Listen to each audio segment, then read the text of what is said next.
দক্ষিণ কোরিয়ায় প্রতিদিন মেশিনের শব্দে ঘুম ভাঙে প্রবাসীদের। দেশটিতে সময়ের সাথে পাল্লা দিয়ে শ্রমিকদের কাজ করতে হয়, সকাল থেকে শুরু করে সন্ধ্যা পর্যন্ত।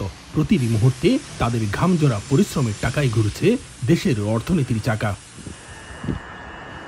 পাসপোর্ট নবায়ন কিংবা অন্য কোনো সেবা নিতে কর্মদিবসেই দূতাবাসে যেতে হয় প্রবাসীদের। তবে কর্মদিবসে শ্রমিকদের ব্যক্তিগত কাজে ছুটি নিয়ে অপছন্দ করেন মালিক পক্ষ, আর তাই দীর্ঘদিন ধরে সাপ্তাহিক ছুটির দিনে মাসে অন্তত একদিন দূতাবাসের সেবা চালু রাখার দাবি জানিয়ে আসছেন দক্ষিণ কোরিয়ায় কর্মরত প্রবাসীরা। কোরিয়া আসলেই আমাদের রোবটময় একটা লাইফ। তো এখানে মালিকরা কাজ ছাড়া আর কিছুই বুঝে না। কাজের দিনে এইসব কাজগুলো করাটা খুব ডিফিকাল্ট, কারণ কোম্পানির মালিকরা ছুটি দিতে চায় না, তাদেরকে অনেক কনভিন্স করে তারপর ছুটি দিতে হয় আর কি। আমি কিছুদিন আগে দূতাবাসে গেছিলাম, কিন্তু আমি নাইট ডিউটি করে না ঘুমায় এরপরে আমি গেছিলাম ওইখানে। মাসে একটা রবিবার হলেও দূতাবাস খোলা রাখার ব্যবস্থা করে দেওয়া হলে ভালো হতো আমাদের জন্য। বিষয়টিকে ইতিবাচকভাবে দেখছেন বাংলাদেশ দূতাবাস।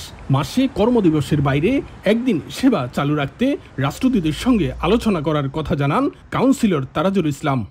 এটার সাথে আমরা আসলে কমপ্লিটলি একমত যে আমরা চাই যে আমাদের যারা সেবা প্রত্যাশী আছে তারা যাতে সার্ভিসটা নিতে পারে। হ্যাঁ, এখন যেহেতু নতুন অ্যাম্বাসাডর আসবেন হয়তো 2-3 সপ্তাহের মধ্যে, তারপরে আমরা এটা নিয়ে আরো আলোচনা করতে পারি।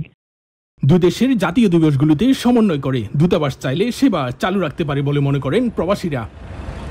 দক্ষিণ কোরিয়া থেকে মোহাম্মদ হানিফ, সময় সংবাদ।